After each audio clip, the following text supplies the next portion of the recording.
تنزيل من رب العالمين.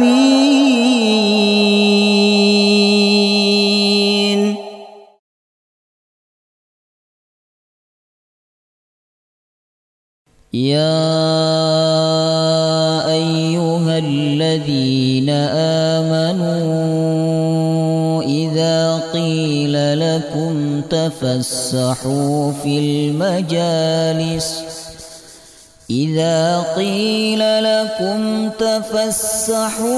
المجالس فافسحوا يفسح الله لكم وإذا قيل انشزوا فانشزوا يرفع الله الذين آمنوا منكم والذين أوتوا العلم درجات والله بما تعملون خبير.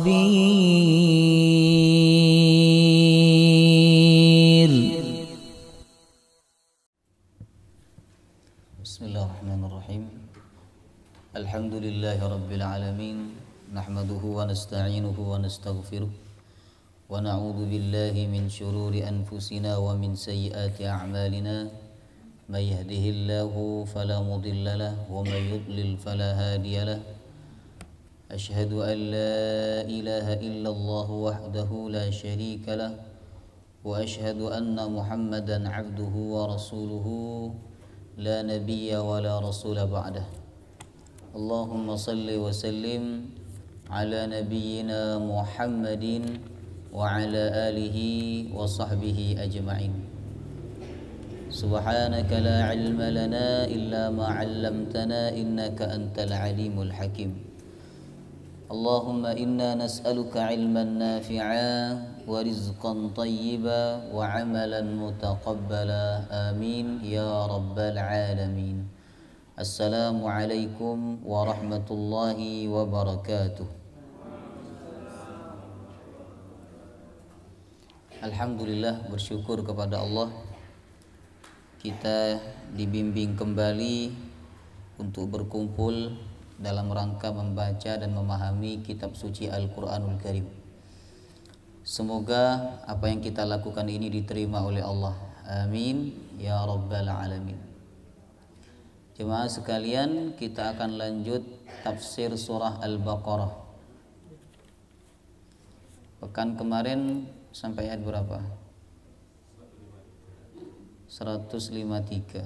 Sekarang masuk ayat 154. Kita baca sampai ayat 157. Surah Al-Baqarah 154.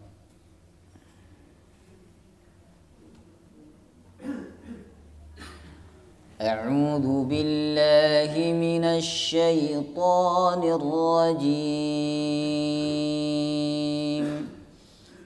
أعوذ بالله من الشيطان الرجيم. ولا تقولوا لمن يقتل في سبيل الله أموات ولا تقولوا لمن يقتل في سبيل الله أموات بل أحياء ولكن لا تشعرون. بل أحياء ولكن لا تشعرون. ولنبلونكم بشيء من الخوف والجوع ونقص من الأموال وَلَنَبْلُوَنَّكُمْ بِشَيْءٍ مِّنَ الْخَوْفِ وَالْجُوعِ وَنَقْصٍ مِّنَ الْأَمْوَالِ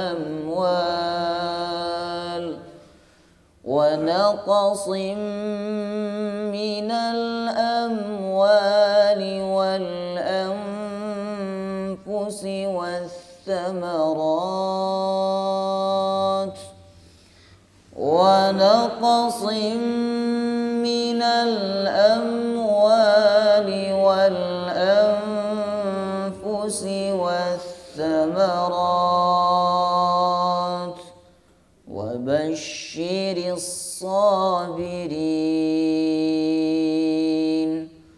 وبشر الصابرين الذين إذا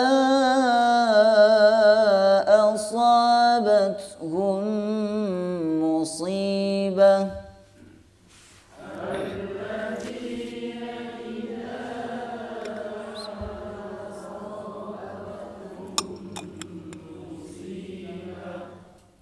Sodnya tebal, kalau dibaca musibah. Musibah artinya orang yang mencela. Kalau musibah ujian. Alladzina idza asabathum musibah. Alladzina idza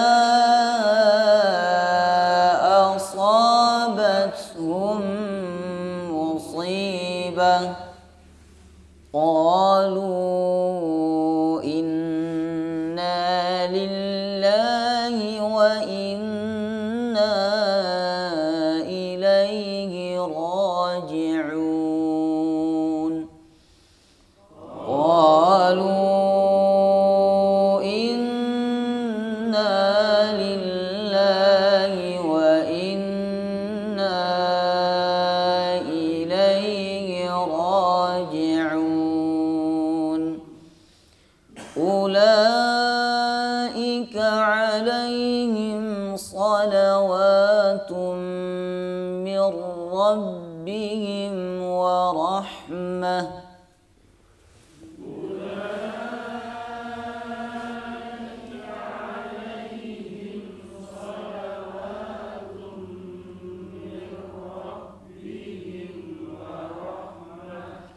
Wa ulaika humul muhtadun. Wa ulaika humul muhtadun. Wa la taqulu liman yuqtalu fi sabilillahi amwat. Dan janganlah kalian berkata, atau janganlah kalian mengatakan limay yuqtalu, terhadap orang yang gugur atau terbunuh fi sabilillah, di jalan Allah, amwat, sebagai orang yang mati. Jangan kamu berkata bahwa mereka itu mati. Wala taqulu, dan janganlah kalian berkata limay yuqtalu fi sabilillah, bagi orang yang terbunuh atau gugur di jalan Allah Subhanahu wa taala. Kenapa Allah tekankan dengan kalimat fi sabilillah, di jalan Allah? Karena tidak semua orang yang berperang melawan orang kafir kelihatannya membela agama Allah, tapi ada di antara mereka yang Nabi katakan bukan di jalan Allah. Jadi tidak semua orang yang kelihatannya sepertinya di jalan Allah, tapi dia sebenarnya bukan di jalan Allah. Kelihatannya cari akhirat, tapi yang dia cari dunia. Nah, ini yang kita takutkan Bapak Ibu. Kita kelihatannya nyari akhirat, mendekatkan diri kepada Allah, tapi sebenarnya yang kita cari bukan akhirat, tapi dunia. Nah, makanya dalam ayat ini Allah menegaskan fi sabilillah, yang gugur di jalan Allah. Ada seorang sahabat datang kepada Rasulullah. Disebutkan dalam hadis riwayat Imam Ibnu Hibban. Nabi menyebutkan siapa yang dimaksud orang yang gugur di jalan Allah Subhanahu wa taala. Seorang sahabat itu bertanya kepada Rasulullah, "Ya Rasulullah, ar-rajul yuqatilu hamiyatan wa yuqatilu syaja'atan wa yuqatilu riya'an fa anna dzalika fi sabilillah." Wahai Rasulullah, ada seseorang yang berperang karena dia marah. Jadi dia berperang melawan orang kafir karena marah. Dan ada juga seseorang yang berperang syaja'atan, untuk menunjukkan keberaniannya. Wa yuqatilu riya'an, ada juga yang berperang karena riya, ingin dikatakan sebagai pahlawan, ingin dikatakan sebagai pejuang. Lalu sahabat itu bertanya ke Rasulullah, fa anna dzalika fi sabilillah, di manakah di antara tiga itu yang berada di jalan Allah Subhanahu wa taala? Nabi SAW menjawab, man qatala litakuna kalimatullahi hiyal ulya fahuwa fi sabilillah. Siapa yang berperang untuk menegakkan kalimat Allah, itulah yang ada di jalan Allah. Berarti tiga-tiganya tidak di jalan Allah, Bapak Ibu. Jadi orang yang berperang melawan orang kafir karena dia marah, mungkin keluarganya dibunuh oleh orang kafir itu, marah dia, semangat dia berperang, bukan tujuannya menegakkan kalimat Allah, tapi untuk balas dendam. Berarti itu bukan di jalan Allah. Ada kisah menarik ya, berkenan dengan hadis ini, yaitu kisah yang terjadi kepada sahabat Ali bin Abi Thalib. Ya, sahabat Ali bin Abi Thalib dalam suatu peperangan, beliau sudah melumpuhkan orang kafir dan sudah siap dipenggal oleh beliau orang kafir itu. Ketika mau dipenggal, ternyata orang kafir itu meludahi wajahnya sahabat Ali bin Abi Thalib, diludahi. Saat itu sahabat Ali bin Abi Thalib tidak jadi memenggal, ya, tidak jadi membunuh. Ditanya oleh sahabat lain, kenapa engkau tidak membunuh dia? Bukankah dia telah menghinakanmu? Bukankah dia telah meludahimu? Karena itulah saya tidak membunuh dia, kata sahabat Ali bin Abi Thalib.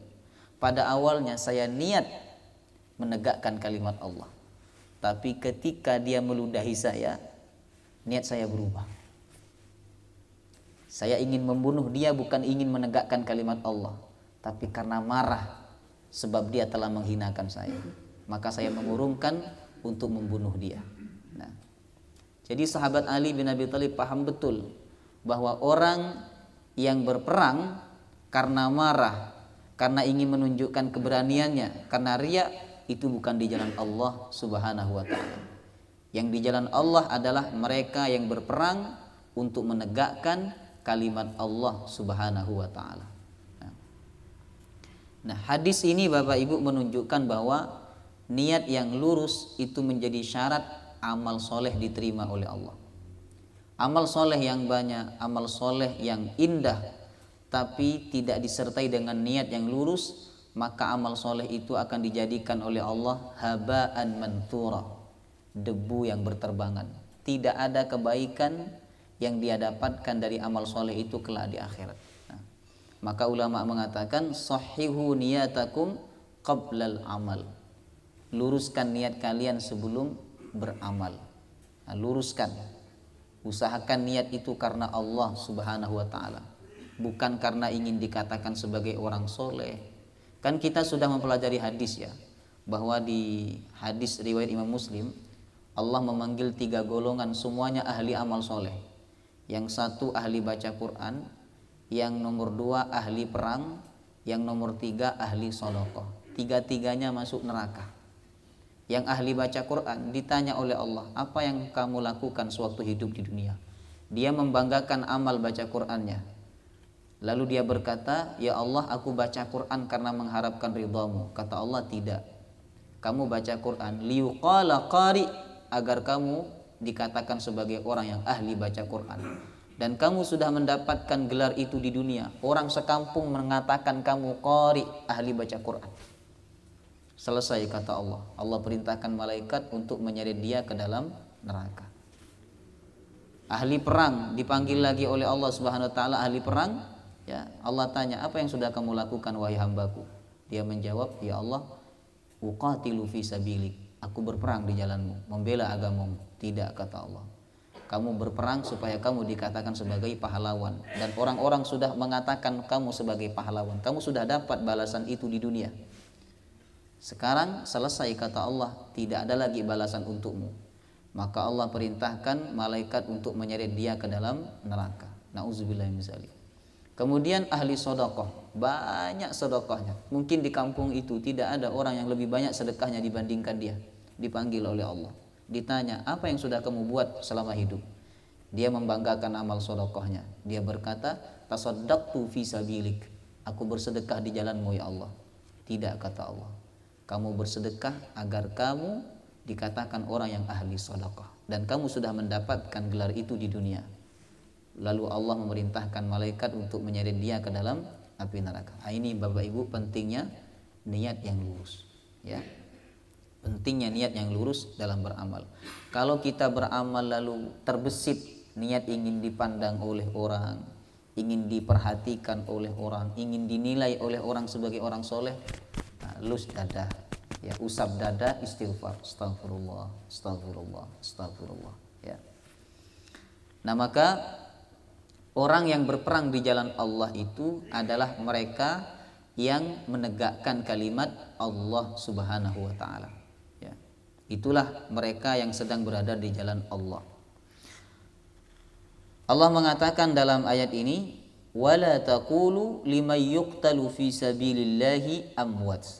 Jangan kalian katakan bahwa orang yang gugur membela agama Allah, amwat, mereka mati. Jangan katakan mereka mati.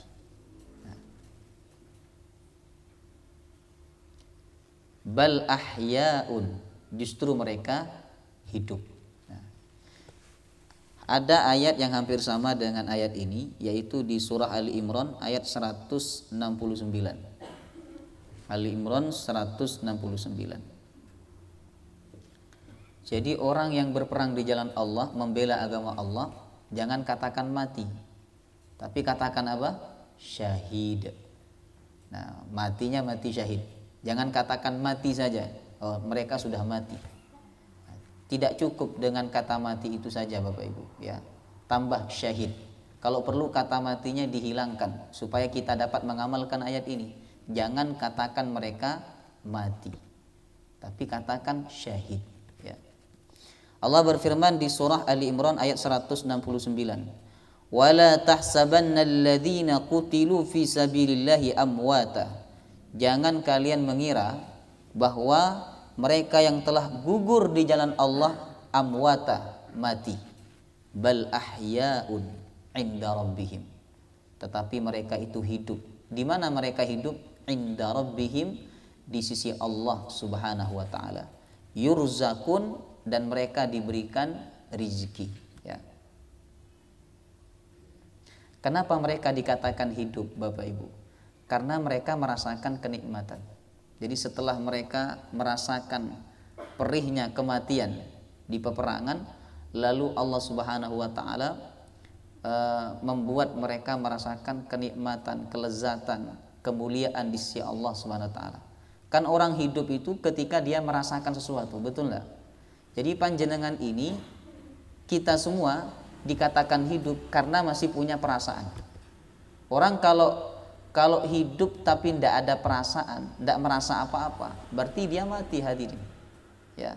Orang itu dikatakan hidup karena dia merasakan sesuatu. Nah, orang yang jatuh, gugur di jalan Allah Subhanahu wa taala, mereka hidup karena mereka merasakan kenikmatan. Di mana mereka hidup? Di sisi Allah Subhanahu wa taala, ya. Kemudian Allah menegaskan di dalam surah Ali Imran, yurzakun. Mereka hidup di sisi Allah, yurzakun, diberikan rezeki, ya. kalau di dunia dia cari rezeki, tapi di sisi Allah dia diberikan rezeki. Ya.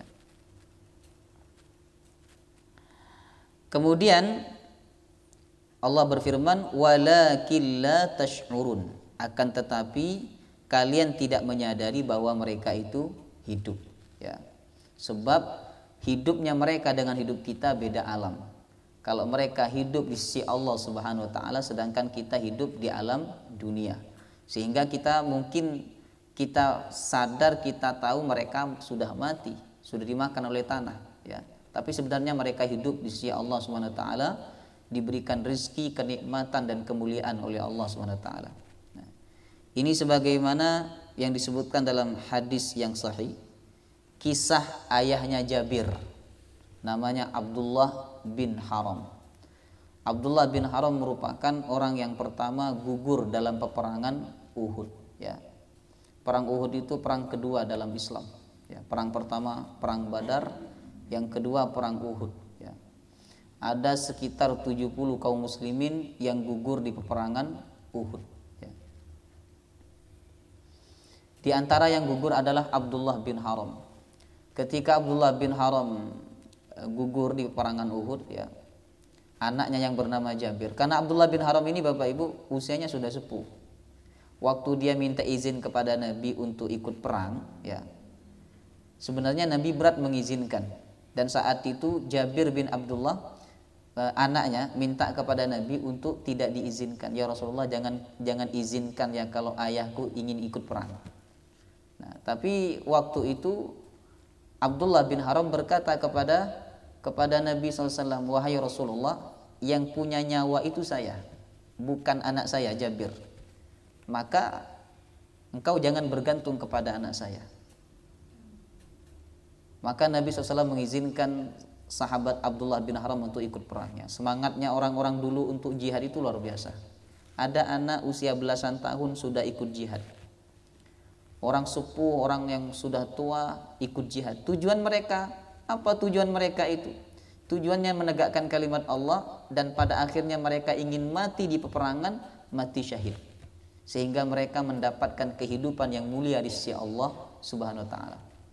Jadi yang ada di pikiran mereka itu syahid, dapat nikmat, dapat rezeki, dapat kemuliaan di sisi Allah Subhanahu wa taala. Sehingga kematian itu kabur dalam pandangan mereka. Ya. Kenikmatan dunia itu tidak ada apa-apanya bagi mereka. Ada sahabat datang ke Rasulullah, ya Rasul, kalau saya meninggal di peperangan, di mana tempat saya? Kata Nabi, di surga. Dia berangkat, dia membuang kurma yang ada di tangannya, dia berangkat masuk peperangan, pengen mati, menjadi orang yang ahli surga, Bapak Ibu. Nah, Abdullah bin Haram ketika syahid di peperangan Uhud, maka Jabir bin Abdullah menangis, anaknya menangis, dibuka wajah ayahnya.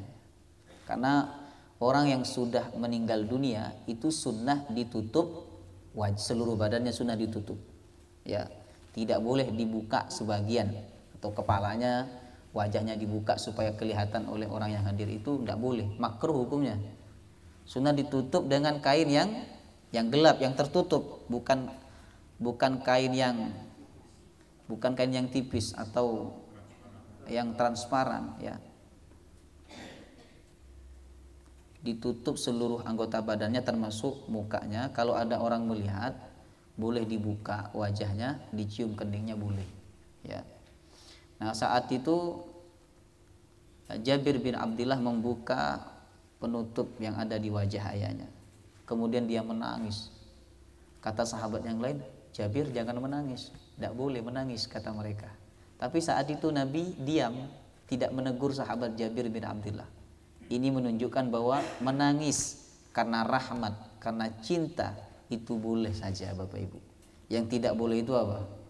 Meratap, menangis sampai bersuara, memukul-mukul pipi, merobek-robek pakaian. Kata Nabi, laisa minna man darabal khudud wa syaqqal juyub, bukan golongan kami yang memukul-mukul pipi, wa syaqqal juyub, dan merobek-robek pakaian. Itu yang tidak boleh, namanya niyahah, ya, meratap, dan itu termasuk perbuatan orang-orang jahiliyah. Kemudian Nabi berkata kepada Jabir, wahai Jabir, kamu menangis atau tidak, ayahmu tetap akan dilindungi dan dinaungi oleh Allah dengan sayap-sayapnya para malaikat. Maukah aku beritahu kepadamu bahwa Allah telah berkata kepada ayahmu. Allah bertanya kepada ayahmu, wahai hambaku yang mulia, apa yang kamu ingin minta, aku akan berikan, kata Allah Subhanahu wa taala. Kemudian saat itu ayahmu menjawab, ya Allah, aku minta seandainya engkau izinkan untuk dihidupkan kembali ke alam dunia. Maksudnya dia dihidupkan kembali dan aku ingin, kata Abdullah bin Haram, berperang mati syahid untuk yang kedua kalinya. Nah, berarti Abdullah bin Haram itu merasakan betapa nikmatnya menjadi orang yang mati syahid. Kata Allah, tidak bisa. Sudah aku tetapkan bahwa orang yang sudah meninggal dunia tidak akan dapat kembali lagi. Kalau begitu ya Allah, sampaikan kepada orang-orang setelahku bahwa mati syahid itu perkara yang sangat mulia. Lalu Allah Subhanahu wa taala menurunkan surah Al-Imran ayat berapa tadi? 169. Wala tahsabanna alladhina qutilu fi sabilillahi amwat bal ahya'un 'inda rabbihim yurzaqun. Jangan kalian kira bahwa mereka yang gugur di jalan Allah itu mati. Tidak, justru mereka hidup di sisi Allah dan mereka mendapatkan rezeki dari Allah Subhanahu wa taala. Ayat ini Bapak Ibu menunjukkan kemuliaan orang yang mati syahid.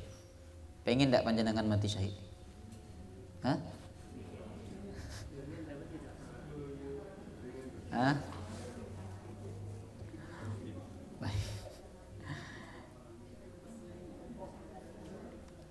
Pengen mati syahid tapi duduk manis. Baik. Ini menunjukkan kemuliaan orang yang mati syahid. Ada hadis sahih ya, diriwayatkan oleh Imam At-Tirmizi dan Imam Ibnu Majah. Nabi menyebutkan 6 kemuliaan orang yang mati syahid. Ya.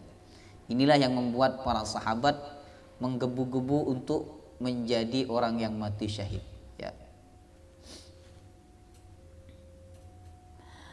Rasulullah SAW bersabda, lisyahid indallah sittu khisalin. Bagi orang yang syahid di jalan Allah Subhanahu wa taala, indallah sittu khisalin. Di sisi Allah dia mendapatkan 6 kemuliaan. Yang pertama, yughfaru lahu fi awwali daf'atin. Dosanya diampuni oleh Allah ketika dia meninggal dunia. Jadi ketika dia gugur langsung dihapus dosanya oleh Allah. Ya. Sedangkan orang yang tidak mati syahid Bapak Ibu, ya, ketika dia meninggal dunia belum ada jaminan dosanya dihapus oleh Allah. Tapi mereka yang mati syahid, ketika dia gugur mati syahid langsung dosanya dihapus oleh Allah.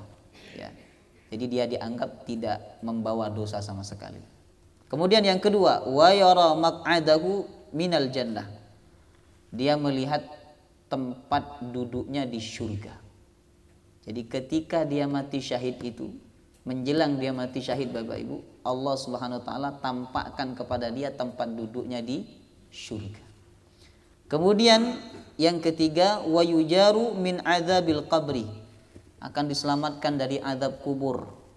Kemudian yang keempat, wa ya'manu minal faza'il akbar. Allah akan buat dia merasa aman kelak pada hari kiamat ketika suasana sangat genting, suasana sangat menakutkan, tapi orang yang mati syahid itu akan dibuat tentram, aman oleh Allah Subhanahu wa taala. Kemudian yang kelima, wa yudha'u ala ra'sihi tajul waqar al-yaqutatu minha khairun minad dunya wa ma fiha. Allah Subhanahu wa taala akan meletakkan mahkota di kepalanya yang satu bagian daripada mahkota itu lebih baik daripada dunia dan seisinya, ya. Kemudian yang keberapa ini? Wa yuzawwiju thnataini wa sab'ina zaujatan minal huril 'ain. Allah akan nikahkan dia dengan bidadari. Berapa jumlahnya? Berapa? 72. Nah, jadi kalau panjenengan pengen dinikahkan oleh Allah, yang menikahkan Allah, dengan siapa dia dinikah, panjenengan dinikahkan? Dengan 72 nikmat ndak hidup ini. 72 bidadari. Ya. Berarti 73 sama istri panjenengan. Kalau istri panjenengan ikut masuk surga bersama panjenengan. Ya. Itu syaratnya apa? Nah, syaratnya bukan ngaji 1 juz 2 juz, ya. Syaratnya bukan sholat malam, syaratnya mati syahid.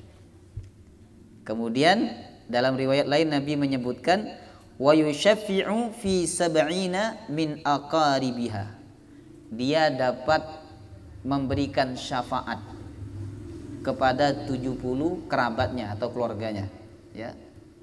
Dia mati syahid, Allah muliakan dia, dapat memberikan pertolongan syafaat kepada 70 anggota keluarganya. Itulah kemuliaan orang yang mati syahid. Maka orang yang mati syahid, mereka mulia, hidup, diberikan rezeki, diberikan keutamaan, kedudukan oleh Allah Subhanahu wa taala. Oleh karena itu kita tidak mengatakan mereka itu mati total, tidak. Bal ahya'un walakin la tash'urun. Sebenarnya mereka itu hidup, tetapi kalian tidak menyadari, karena memang alam mereka hidup dengan alam kita hidup berbeda.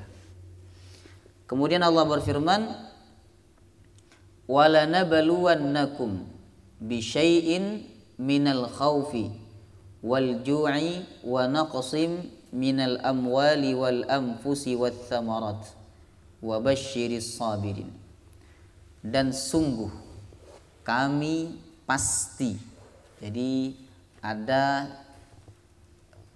kalimat penguat yang Allah sebutkan dalam ayat ini. Yang pertama sungguh, pasti, ada dua. Dan sungguh pasti kami akan menguji kalian. Ini menunjukkan bahwa ujian itu merupakan sesuatu yang melekat pada kehidupan manusia. Di dalam surah Al-Mulk ayat 2 Allah berfirman, alladzi khalaqal mauta wal hayata liyabluwakum ayyukum ahsanu amala. Dia Allah yang menciptakan hidup dan mati. Apa tujuannya kita dihidupkan? Liyabluwakum, untuk diuji. Jadi kita harus paham Bapak Ibu bahwa tujuan kita dihidupkan oleh Allah untuk diuji. Kalau orang itu paham tujuan hidupnya, maka ketika dia mendapatkan ujian ya tidak frustasi, tidak stres. Karena dia paham hidup ini adalah diciptakan oleh Allah, tujuannya adalah untuk diuji, ya.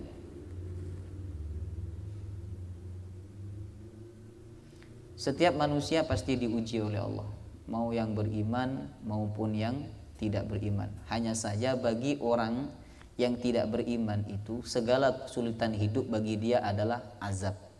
Sedangkan bagi orang beriman segala kesulitan hidup yang dia alami itu merupakan ujian yang dapat menghapus dosa dan menaikkan derajat dia di hadapan Allah Subhanahu wa taala. Ya. Ada yang diuji dengan anaknya. Seperti Nabi siapa? Nabi Nuh alaihissalam. Ada yang diuji dengan istrinya. Nabi Lut, Nabi Nuh alaihissalam. Ada yang diuji dengan suaminya, seperti siapa? Siti Asiyah, bukan Aisyah. Aisyah Muslimat Muhammadiyah itu. Asiyah, ya, diuji dengan suaminya. Jadi ibu-ibu kalau pengen dapat pahala seperti Siti Asiyah, syaratnya nopo? Harus punya suami seperti Firaun. Itu syaratnya. Ya. Kalau panjenengan bapak-bapak ingin punya pahala seperti Nabi Nuh alaihissalam, Nabi Lut, ya harus punya istri yang durhaka. Durhaka itu bagaimana? Bayangkan, suaminya dibilang gila sama istrinya sendiri. Ya. Jadi Nabi Nuh itu dibilang gila bukan hanya oleh orang lain, oleh istrinya juga dibilang gila. Jadi kalau ada istri panjenengan bilang gila, itu panjenengan dapat.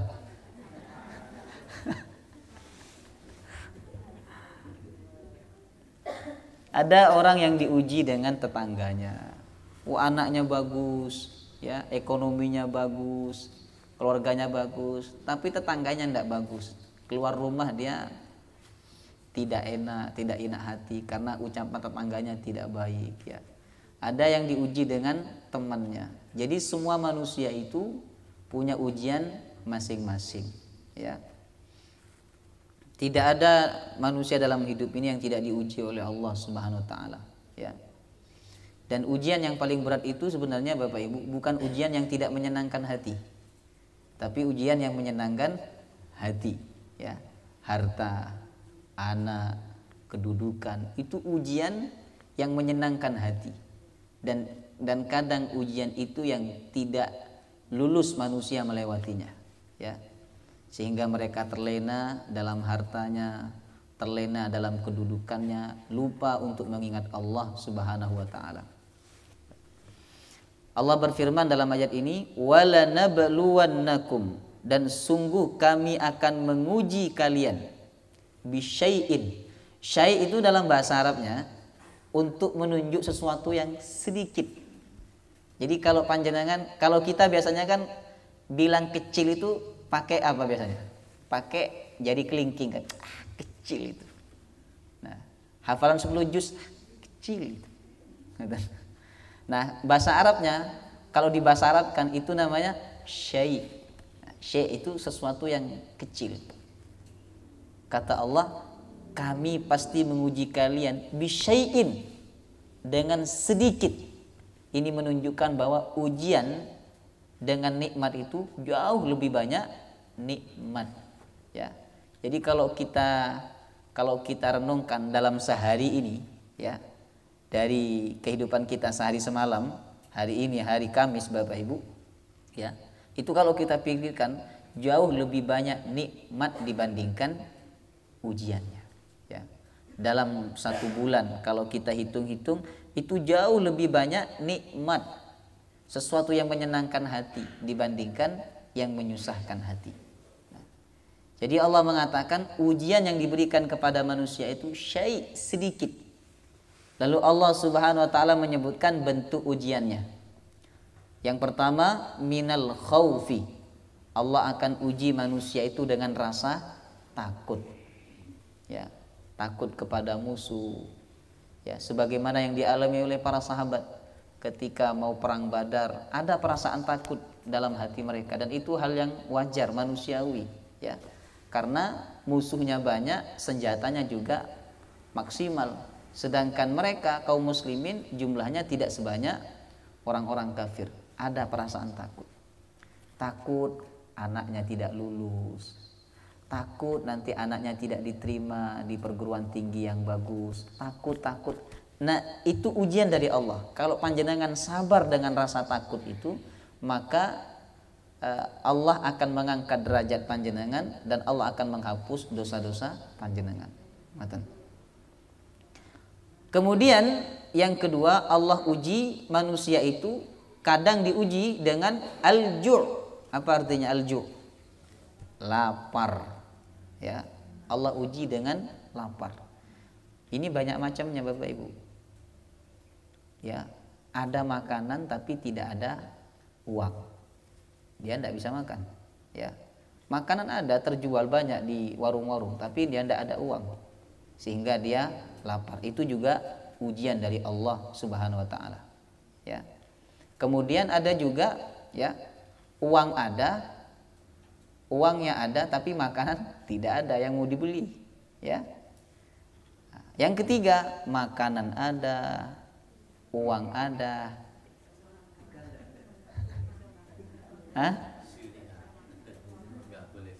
Nah, tapi ternyata sakit, tidak enak makan, lapar, hadirin, ya. Kemudian tidak boleh, sama dokter tidak boleh makan kacang, Tidak boleh ini, tidak boleh, stres dia. Ya. Yang boleh apa? Ubi rebus. Nah, itu bentuk ujian dari Allah Subhanahu wa taala, ya. Kemudian wa naqsim minal amwal. Allah uji manusia kekurangan dari segi harta, ya. Kadang ekonominya bagus, kadang tiba-tiba anjlok, ya.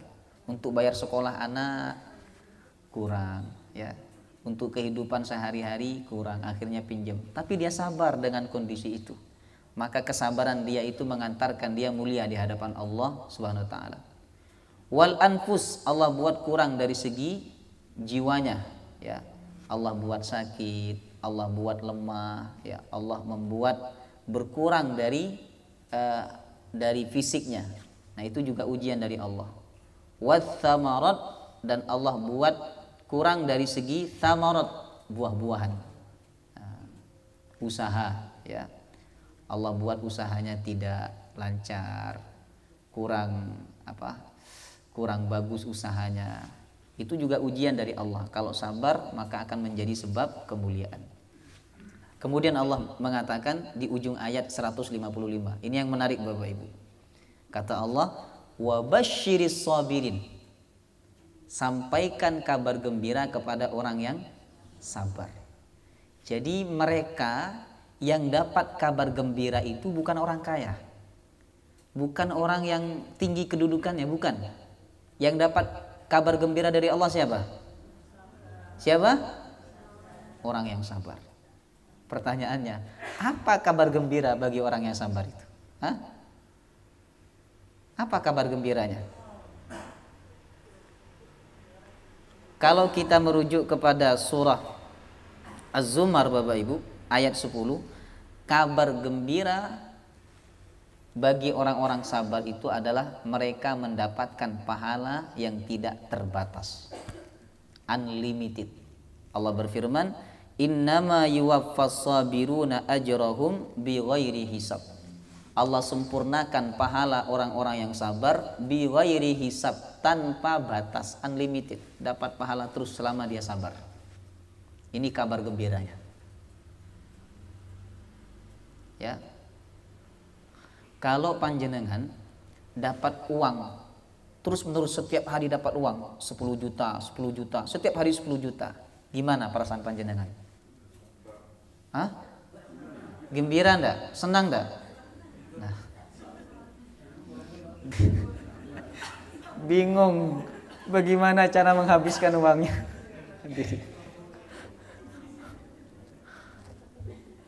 Nah, jadi Allah kasih kabar gembira bagi orang-orang yang sabar. Saya analogikan begini. Ada seorang anak dikasih uang sama orang tuanya. Nak, kamu tak kasih uang ya 10 juta. Tapi saya tempeleng dulu. Pertanyaan saya, anak itu ketika ditempeleng sedih atau bahagia? Hah? Hah? Nah, itulah yang disebut dengan wabasyiris sabirin Bapak Ibu. Kenapa dia gembira? Karena mindset dia, yang dia pikirkan itu uang 10 juta. Bukan tempelengannya yang dia pikirkan, uang 10 juta. Nah, itulah yang membuat dia bahagia. Orang kalau dapat ujian, dapat kesulitan, dapat musibah, yang dia pikirkan pahala tidak terbatas, unlimited, maka dia akan bahagia. Tapi kenyataannya kita kalau dapat musibah bahagia apa sedih? Susah, sedih, ya. Nah, karena yang kita pikirkan bukan kabar gembiranya yang kita pikirkan, tapi yang kita pikirkan kesulitan dari musibah yang kita alami itu. Nah, subhanallah. Nah, maka ini pentingnya kita mengarahkan pikiran kita ketika kita mendapatkan musibah dari Allah, sehingga kita bisa bersabar bahkan bahagia, ya. Ada kisah menarik Bapak Ibu, disebutkan dalam kitab Madarijus Salikin, ditulis oleh Imam Ibnul Qayyim Al-Jauziyah, ya. Jadi beliau mengatakan dalam kitab itu ada seorang wanita ahli ibadah salihah, ya. Suatu ketika mungkin dia motong bawang atau motong sayur ya untuk masak, tiba-tiba tangannya kena pisau. Ya, tangannya kena pisau. Dia tertawa. Dia tersenyum kena pisau itu, sampai orang-orang yang ada di dekatnya, mungkin keluarganya ya, ada di dekatnya, dia bertanya. Mereka bertanya, apa kata mereka? Atat hakin, kenapa kamu ketawa? Kata dia, kenapa kamu ketawa? Bukankah jarimu telah luka karena pisau? Apa jawaban dia? Halawatu ajriha ansatni mararata dzikriha. Manisnya pahala dari musibah yang saya alami ini telah melupakan saya dari rasa sakit, rasa sakit yang menimpa tangan saya ini. Subhanallah, ya. Jadi orang itu kalau memikiri buah dari musibah yang dia dapatkan, maka dia akan bersabar, bahkan dia bahagia. Nah, ini pentingnya kita mengatur pola pikir kita Bapak Ibu, mindset kita ketika kita mendapatkan musibah dari Allah. Walaupun itu perkara yang tidak mudah Bapak Ibu, ya. Walaupun itu perkara yang tidak mudah, ya. Mudah diucapkan, mudah disampaikan. Sama seperti yang di depan ini, ya. Ketika dapat musibah, kadang materinya hilang. Ini perkara yang tidak mudah hadirin. Tapi kita sama-sama belajar ya, bagaimana kabar gembira itu betul-betul Allah berikan kepada kita ketika kita dapat bersabar atas musibah-musibah yang kita alami. Wa basyiris sabirin. Lalu kemudian di ayat 156 Allah menyebutkan sifat orang yang sabar. Jadi sikapnya seperti apa Allah sebutkan di ayat 156.